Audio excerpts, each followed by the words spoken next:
They say the desert buries everything, bones, secrets, sins, but that morning the sand screamed. I was riding south just past what the old maps called Dead Horse Gulch. Heat was already rising off the earth in waves, distorting the scrub brush into writhing ghosts. Vultures spun high overhead, slow and deliberate. Something was wrong. Even the wind had shut up. I dismounted. My horse, Bramble, shifted uneasily, snorting, ears twitching. He smelled it too, something rotten under the sun. About 20 yards off the trail, half covered in drifted sand, was a man, or what was left of him. He'd been scalped, throat cut, face carved like someone was trying to send a message in blood. His hands were gone, clean cut at the wrists, boots stolen, pockets ripped open. I stared at him for a long time, not because of what I saw, but because of what I didn't. There were no horse tracks, no wagon ruts, no drag marks, no signs of struggle. Just a dead man in the middle of nowhere, lying in a grave made by the wind. Beside him was a child's shoe. I froze. Not because it was small, but because it was handmade. I recognized the stitching. Apache style, the same my wife once used. That's when the desert screamed. It wasn't sound, not exactly. It was everything at once. The wind rising like it had lungs, Bramble rearing in terror, the distant echo of a cry that didn't belong to any living thing. I stumbled back, almost dropped my rifle. Sand whipped around me like claws. Then it stopped. Just like that, silence fell like a shroud. I checked the body one last time. No ID, no coin, just a mark on the inner arm, burned into the skin, a crude symbol, a broken star. I didn't know what it meant, not yet, but something had happened out here. Not bandit work, not Apache raid, something worse. As I turned to leave, my boot struck something half buried. I reached down, pulled it free. It was a silver locket, cracked open. Inside, a woman's face, pale, frightened, holding a baby. I don't remember much else from that day. Only that I rode faster than I had in years, not from fear, from instinct. The desert was trying to tell me something, and for the first time in a long, long while, I was listening. I didn't sleep much that night. The locket was still in my pocket, warm from my body heat, though the desert air was cold enough to turn your breath to ice. I built a fire, but I didn't sit by it. Instead, I leaned against the canyon wall with my rifle across my knees, eyes fixed on the dark horizon. 6 years. That's how long I'd been out here. Long enough that the sky itself felt like part of my skin. I knew the call of every owl, the whisper of every breeze, the groan of every rock beneath the weight of time. And yet, that day had rattled me. I kept thinking about the child's shoe, about the locket, about that strange symbol scorched into the dead man's arm. I wasn't superstitious. Apache blood runs deep in me, but I was raised by a father who believed in bullets more than blessings. Still, I knew enough not to ignore omens. And this was more than an omen. This was a scream from the dirt. I used to be a husband, a father. I had a name that people called with kindness. Now I was just Black Horse, a ghost with a rifle, half man, half memory. It started with fire, always does. 6 years ago, I had a family, a cabin in the pines near the foothills. My wife, Naleen, could carve a rabbit from bone so fine you'd swear it could twitch. My son, Isaac, was 3 when the settlers came through. They weren't supposed to stop, just passing wagons on their way west. But one of their children wandered off, got bit by a rattler, died screaming. They thought it was a curse, that we brought it, that Apache blood poisoned the land. So they lit torches. I came back from hunting to find the cabin in flames. My wife on the porch, arrows in her chest. My boy inside, the roof collapsed around him. I buried them with my bare hands. Didn't speak for weeks. Then I left. Since then, I've kept to the southern stretch. The hard land, canyon country, where the sun burns hotter than hell and the silence will drive a weak man mad. I live off what I catch, trade skins when I need bullets, and trust no one. People out here don't ask questions. They see the scars, the skin, the eyes, and decide quick whether you're worth trouble. I prefer it that way. They call me Black Horse because I ride one. A wild bastard I broke myself. Mean as sin, but loyal once he picks you, just like me. The fire cracked loud, jolting me back. That's when I heard it. Hoofbeats. Not distant. Close. Too close. I killed the fire with a swift kick of sand and dropped to my belly, rifle aimed toward the trail. The moon was high, painting the desert silver and black.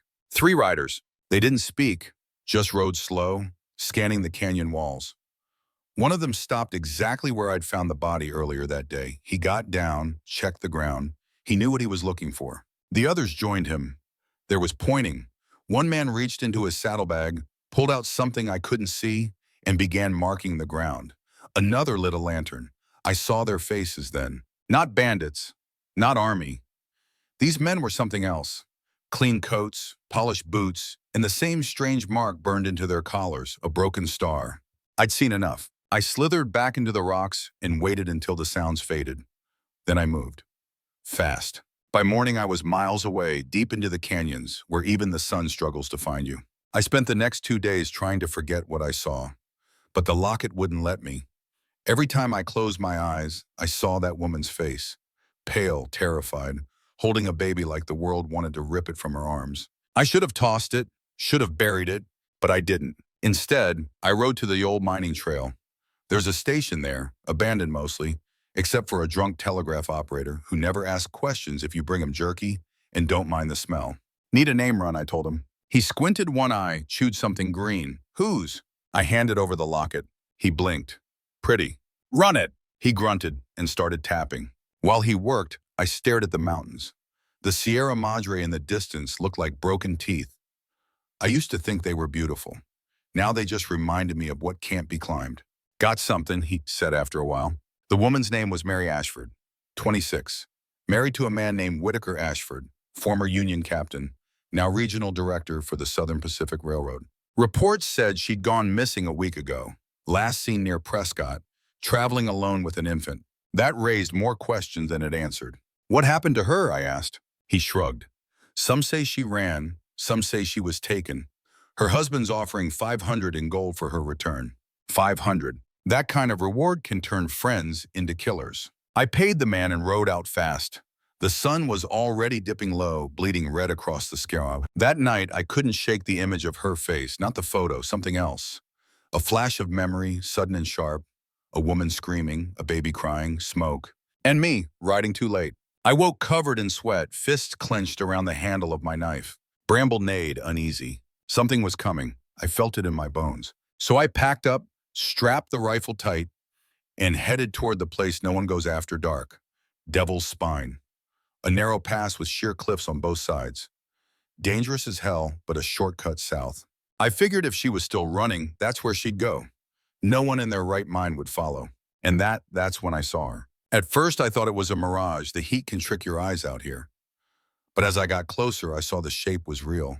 A woman, barefoot, stumbling. She held something tight against her chest.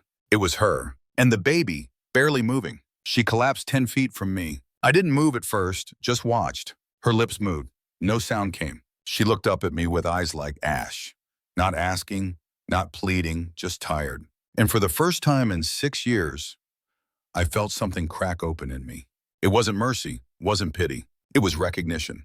Because I'd seen that look before in the mirror, the day I buried my boy. Without a word, I lifted her into the saddle. Took the child in my arms.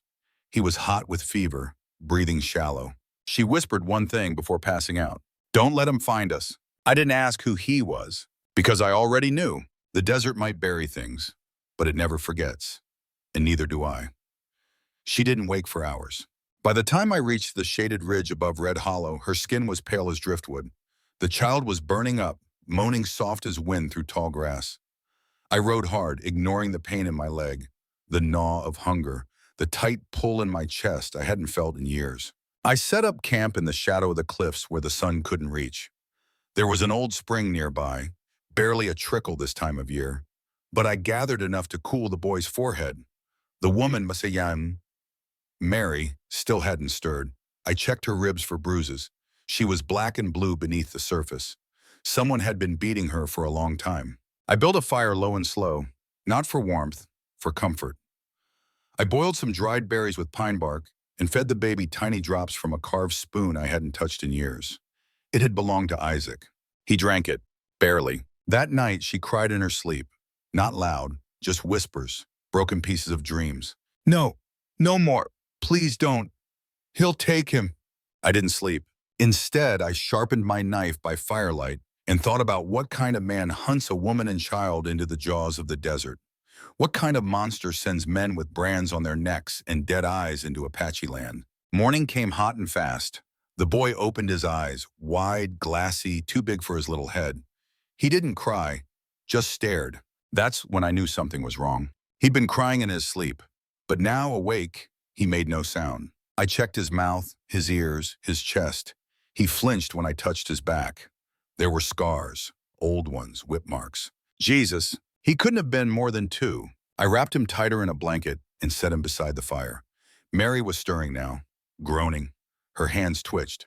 I crouched beside her, rifle nearby. She opened her eyes, brown, deep-set, and wild at first, then calmer. She blinked at me. "You're real?" I nodded. "You're safe, for now." She tried to sit up, winced. I helped her with my good arm. "The boy's sick," I said, "but he's strong. He drank. That's something." Her hand went to her throat. "Where?" "Red Hollow, north of the spine. No one comes here." She looked around, eyes scanning every crack in the canyon. "He'll come. He always comes." "Who?" She hesitated, then said it like a curse. "Whitaker." The name sat heavy between us. I gave her some water, watched her drink it like it was gold. She stared at the boy for a long time. "He's not crying," she said softly. "He was, in his sleep." She nodded.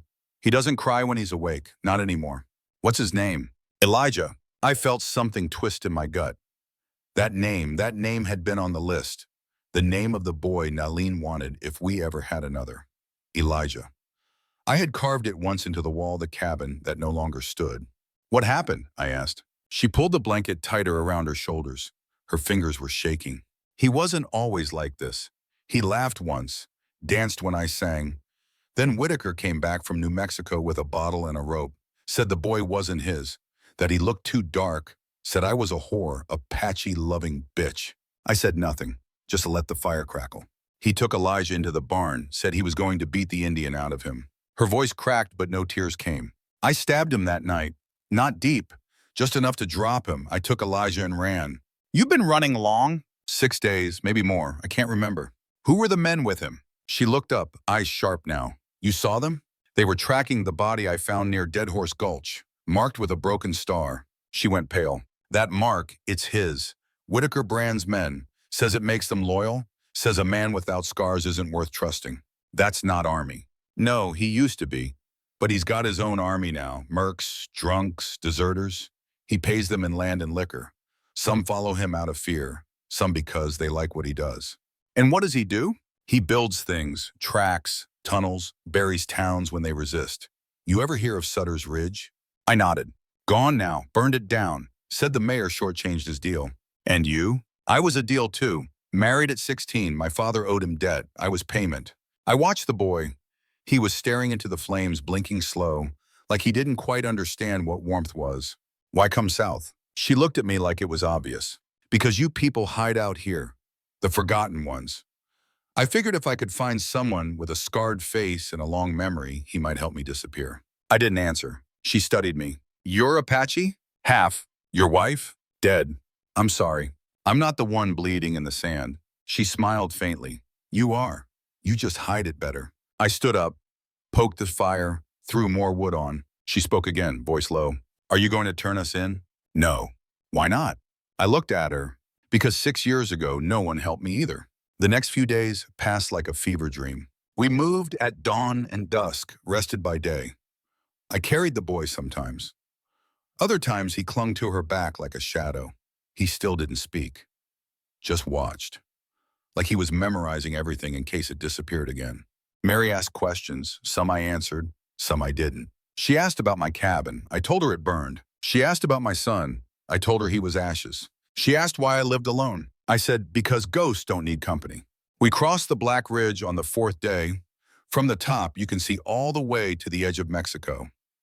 Nothing but red rock, dead trees, and sky. And she stood beside me, hair whipping in the wind, boy on her hip. "You could leave," she said. "You don't owe us." "I know." "Then why stay?" I didn't answer. Because I didn't know. Or maybe I did. That night, while she slept, I opened the locket again. Same face, same fear. I flipped it over. There was an engraving I hadn't noticed before. 3 initials, S. Beach. I froze. Those were my initials, Samuel Blackhorse Harlan. The locket wasn't hers. It was mine. I'd given it to Nalene on our first anniversary. The photo inside, it wasn't Mary. It was Nalene's sister, Mary, my wife's baby sister. I sat back, stunned. She had been at the cabin that day, visiting. I'd forgotten. In the fire, the screaming. I hadn't seen her escape, but she had, with my son, Elijah. My hands shook. I almost dropped the locket. That's why she came south, not to find any Apache, to find me. I looked over at them, mother and son, or rather aunt and nephew, and father, me. I didn't wake her. I didn't tell her. I just sat there, firelight flickering on my face, the desert stretching out around me like a grave too wide to fill. Because everything I thought I lost was right in front of me, and I didn't know what to do with that. Not yet. By the fifth day, the wind shifted. Desert wind always tells you something if you're listening. This one wasn't hot. It was sharp, cutting sideways out of the north like it had claws. I felt it in my teeth before I saw the dust trail. They were close. We'd been following an old game trail, weaving between hoodoo spires that looked like frozen giants. Mary kept glancing over her shoulder. Elijah clung to her back again, too quiet for a child his age. I told her not to speak unless I asked. Noise carried, but she didn't need telling. Her eyes said everything. She could feel them too. Around midday, we reached a half-collapsed wooden shack nestled in a low ravine. I remembered it from years ago. A prospector's hideout, long since abandoned. I told Mary to stay inside and keep Elijah hidden. I blocked the doorway with loose rock and dragged my rifle up the ridge. Then I waited. It took them an hour to appear. 6 riders again, same formation. One rode ahead, tall, proud, with a black overcoat that trailed behind him like a flag.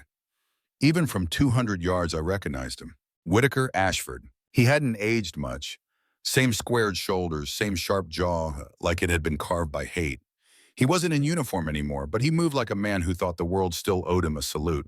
Behind him were the branded men, same broken star symbols on their collars.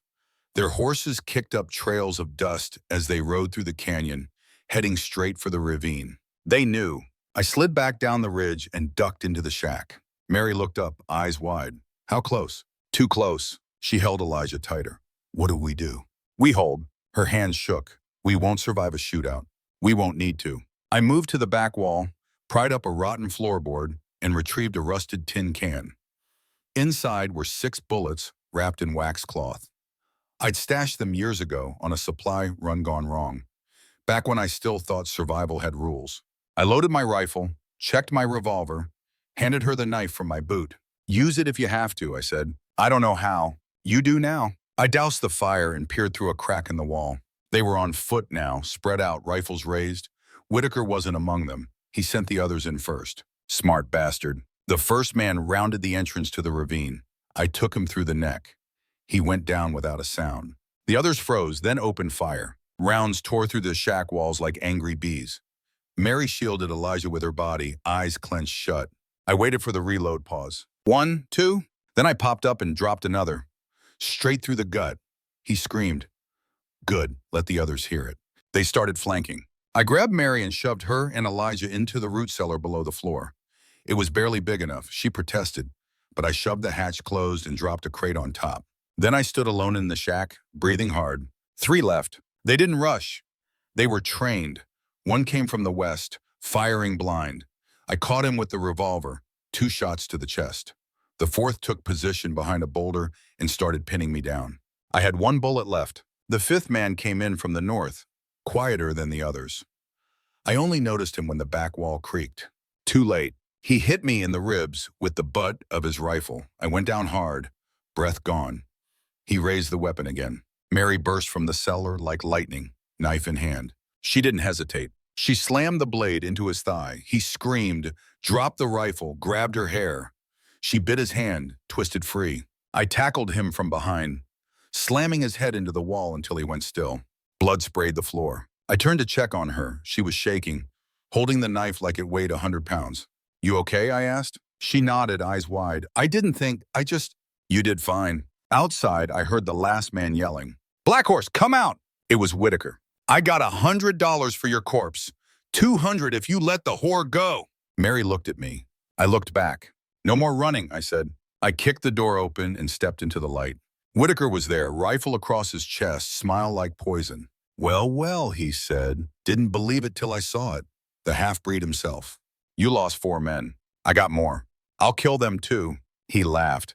That's what I like about you savages. Always thinking death makes you righteous. I said nothing. He tilted his head. She didn't tell you, huh? That boy's not yours. I know.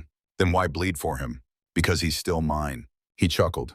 You know what she is, don't you? A liar, a thief. She stole my son. He's not your son. He raised his rifle. Maybe, but I'll bury him anyway, just to be sure. I fired first. Hit his shoulder. He dropped the rifle. He reached for his sidearm. I charged. We slammed into each other, went down hard. Fists flying, teeth gritted. He was strong, stronger than I remembered. But I had something he didn't. Nothing left to lose. I slammed his head into the rock. Once, twice. He spat blood. She never loved you. I know. Your wife died screaming. I was there. He laughed, blood in his teeth. And you'll die the same. I grabbed his knife and shoved it into his side. He gasped, eyes wide. I'm already dead, I whispered. He stopped breathing. Silence fell over the canyon. Mary emerged from the shack, Elijah in her arms. She saw the blood, the bodies. She walked it to me, shaking. What now? She asked. I looked around. At the dust, the red stone, the sun bleeding over the horizon. I don't know, I said, but he's gone. Her eyes filled. Not tears, just relief, the kind that sits heavy in your chest. We buried the bodies under stone and brush, left no markers. I wrapped Whitaker's badge in cloth and tossed it into the ravine. By nightfall, the wind changed again, softer, almost kind. We rode hard the next 2 days. I kept us off the main trails, cutting through scrub and sandstone gullies, always watching the sky. Elijah rode with me most of the time now, his tiny hands wrapped tight in my shirt. I could feel his heart against my back, quick, soft, unsure, like a bird that hadn't decided whether to fly or die. Mary hadn't spoken much since the ravine. She walked mostly, even when I offered the horse. Said it helped her think. I knew better. She needed the silence to make peace with what she did. Killing a man changes you. Killing one to protect a child, that carves into your soul.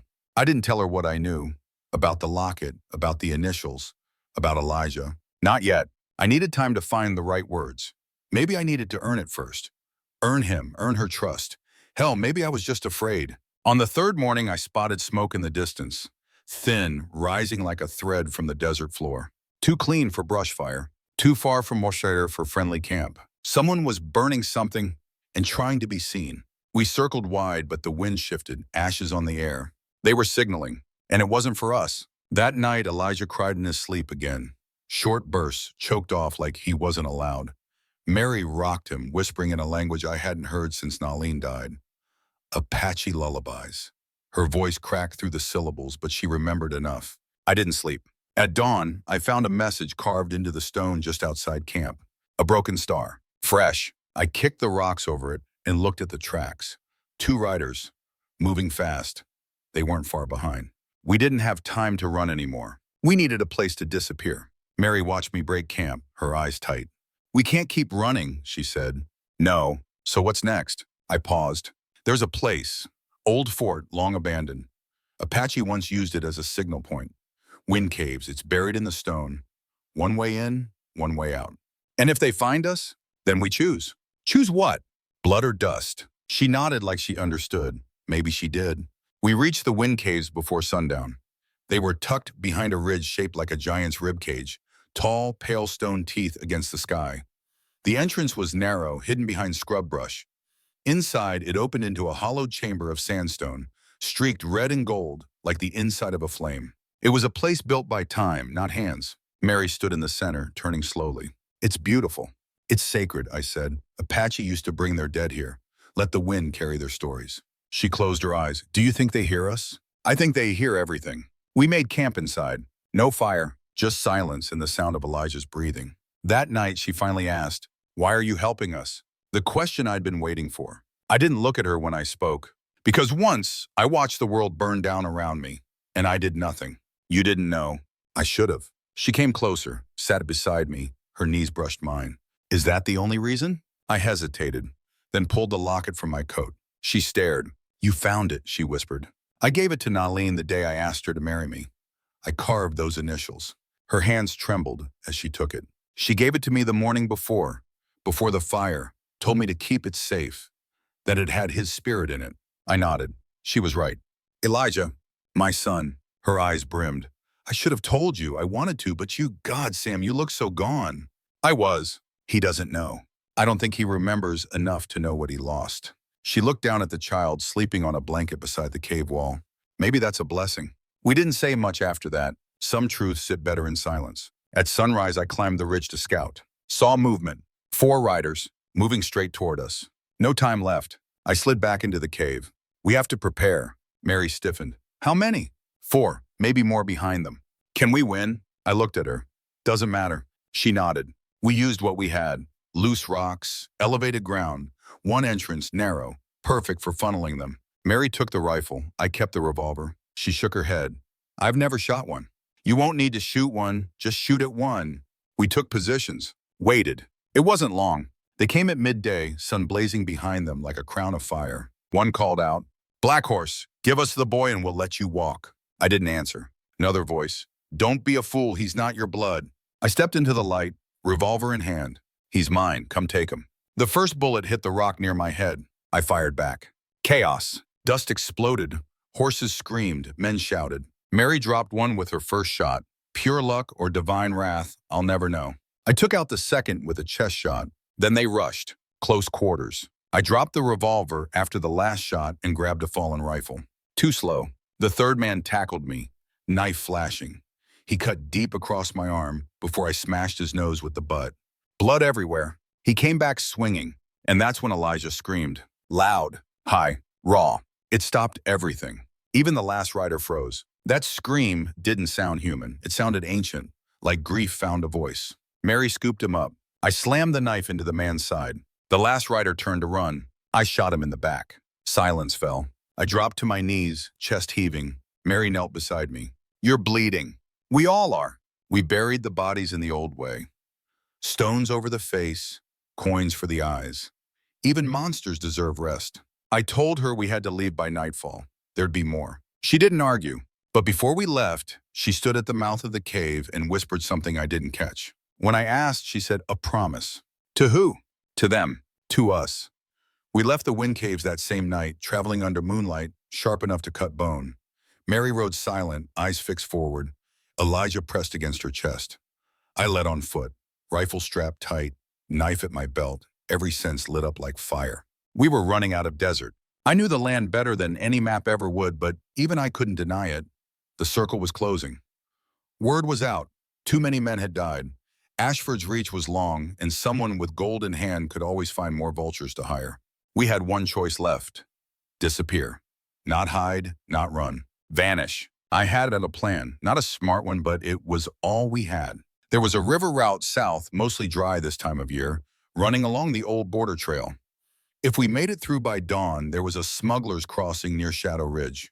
From there, Mexico. Beyond that, the Sierra foothills, places where even Ashford's money didn't matter. It was a long shot. Most things worth doing are. We moved through the canyons with ghosts at our heels. Every shadow felt heavier. Every night, Elijah grew more alert. He still didn't speak, but he clung to me more now. Mary noticed. She said nothing, but I caught her watching us sometimes, eyes distant. She knew. Maybe she always had. 2 days into the crossing, we found a wagon. Burnt out. Fresh. Bodies inside. A man, a woman, 2 kids. Mary dropped to her knees, covered Elijah's eyes. I checked the remains. Bullet wounds. One shot clean through the man's skull, the other's messier. Personal. The wagon bore the seal of the Prescott mail route. This wasn't random. They were looking for us. I grabbed a tin badge from the man's coat, a marshal's star. The vultures weren't just mercenaries anymore. Now they had law on their side, or something dressed like it. We didn't talk that night. We just rode. At dawn, we reached the Shadow Ridge crossing. It was quiet, too quiet, the kind of quiet that comes before thunder. I signaled for Mary to stay back in the brush with Elijah while I scouted ahead. The ridge dropped into a narrow gulch, dry riverbed twisting like a scar through the rocks. That's where I saw them. 6 men, all mounted, all waiting. One of them had a red sash around his neck. Whitaker's second in command, a butcher named Riles. I remembered him from before. He once bragged about branding a preacher's wife just to hear her scream. I counted weapons, 2 rifles, 4 pistols, 1 shotgun. They weren't looking for a fight. They were planning an execution. I slipped back to Mary. They're here, I said. She nodded, no fear left in her face, just grit. We fight? I looked at Elijah, then at her. No, we finished this. I gave her my knife, kept the revolver. Then I stood and walked down into the gulch. Alone. The men spotted me quick. Riley's grinned. Look what crawled out of the rocks. I didn't answer. He motioned to the others. They spread out, half circle.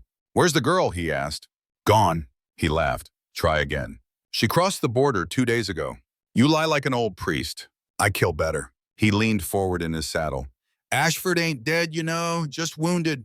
Took him back east to heal. Said when he's done, he'll come finish the job himself. I shrugged. Then I'll wait. Riles spat. Give us the boy, Black Horse. We walk, you live. You're not leaving. He blinked. Then I drew. 3 shots, fast, dirty. The man to his left dropped. Then the one by the shotgun. The 3rd shot hit Riles in the shoulder. He screamed. The others scattered. Mary opened fire from the ridge. 1 man fell before he even turned. Another tried to run. Mary dropped him with a 2nd shot. Elijah was crouched behind her, covering his ears, mouth open in a silent cry. I walked to Riles, bleeding in the dirt. He looked up at me, hate bubbling behind his teeth. You're dead. I knelt. So are you. I pressed the barrel against his forehead. He smiled. You'll never be free. I don't need to be. I pulled the trigger. Silence. Mary climbed down, still holding the rifle. We checked the bodies, collected bullets, water, anything usable. 1 man had papers on him. Orders. Stamped with Ashford's personal seal. Kill on sight. No trial, no arrest. Just death. That's when I made the decision. We weren't crossing. We were going back. To finish it. Mary didn't argue. She just asked, what do we need? I said, everything. We reached the edge of Tucson 3 days later. It was dusk, the sky bleeding into lavender and rust, the kind of light that makes every shadow feel like a secret. The town had grown since I'd last been near it.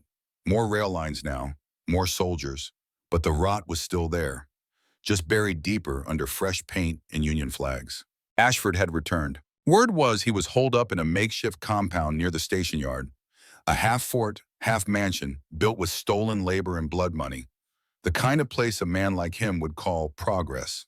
I watched from the ridge while Mary stayed with Elijah down by the creek.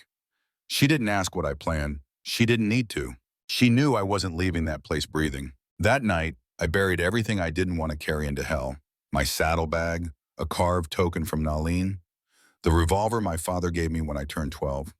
Superstition? Maybe, but I wanted to go in clean. Let the weight fall. I kept only my rifle and a pouch of dynamite sticks wrapped in oilcloth, courtesy of a dead prospector we passed in the canyons. I figured if I couldn't take Ashford down in a gunfight, I'd bring the whole goddamn place down with him. The guards were lazy, paid, not loyal. They drank, argued, smoked cigars that reeked of New Orleans trade. I slipped through them like a ghost. Inside, the place was more like a palace than a stronghold.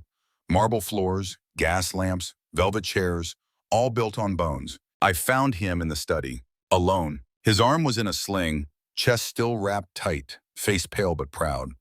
He was drinking whiskey from a silver cup and reading a telegram. He didn't look up when he spoke. I figured you'd come. I raised the rifle. Stand up. He did, slow, deliberate. You're here to finish it then? Should have finished it in the canyon. You should have stayed dead with your tribe. That's when I shot him. Not to kill, not yet. The bullet took him in the leg. He collapsed, howling. I'm not Apache, I said. I'm what you made when you burned everything else down. He crawled to the wall, reaching for a drawer. I kicked it shut with my boot. You don't get to run, I told him. You don't get last words. You think this ends with me, he hissed. I don't care. I made this territory. You destroyed it. You don't understand power. No, I said, lighting the fuse, but I understand justice. He screamed when he saw the fire. I turned and walked. The blast hit behind me, a roar of light and sound that shook the bones of the earth. The mansion folded in on itself like a dying beast. I didn't look back. When I returned to the creek, Mary was waiting. Elijah stood beside her, holding something in his hand. The locket. He looked up at me. Papa? My knees buckled. I dropped to the dirt. He came running, arms around my neck, tighter than any bullet wound I'd ever taken. Mary knelt beside us, one hand on my shoulder, eyes wet. He remembers, she whispered. I don't deserve it, I said. None of us do. We left that place before dawn. No goodbyes, no graves, just 3 souls and a long stretch of dust ahead. We settled in a place the maps forgot, A valley deep past the Sierra foothills, where the wind carried no names and the stars hung low enough to touch. There was water from the mountain melt, trees that bent but never broke, and enough sky to make you believe the past couldn't follow. I built a small cabin with my hands. Mary painted the door red. Elijah ran barefoot through the tall grass and never once looked back. For a while, I thought maybe that was the end of it. But the desert remembers. Even here, 1,000 miles from where I bled and buried, I still felt the weight. In dreams, in sudden silences. In the way Elijah looked at me sometimes, like he knew what I'd done, and loved me anyway. He started speaking not long after we settled. At first, just words, then full thoughts. One day he asked why I had scars on my back. I told him they were from a time when people didn't know how to be kind.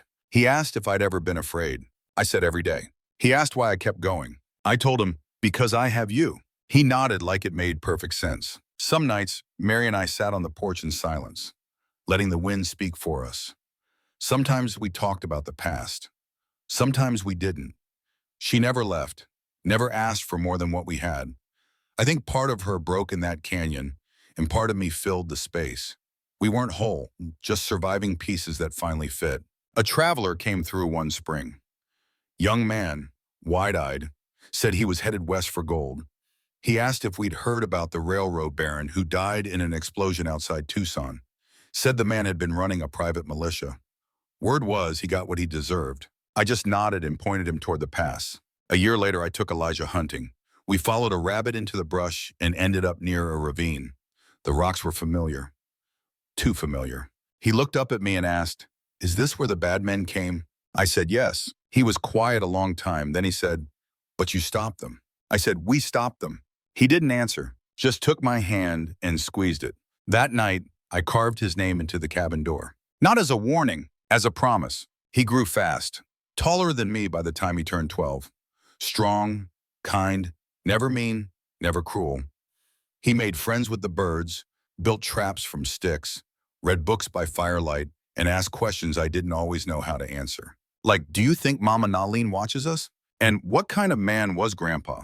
And once, are we ever going back? I told him the truth. I said we didn't need to, because what we left behind didn't define who we were now. The fire didn't win. The hate didn't last. The desert screamed, but we answered louder. Elijah smiled at that. He had her smile, hers and mine. One night, he stood at the edge of the ridge, arms outstretched, wind whipping through his shirt, and he shouted into the stars, "I'm not afraid." And I believed him, because I wasn't either. Not anymore. If you're reading this, maybe you felt it too. That ache deep in the ribs, like something lost that never quite healed.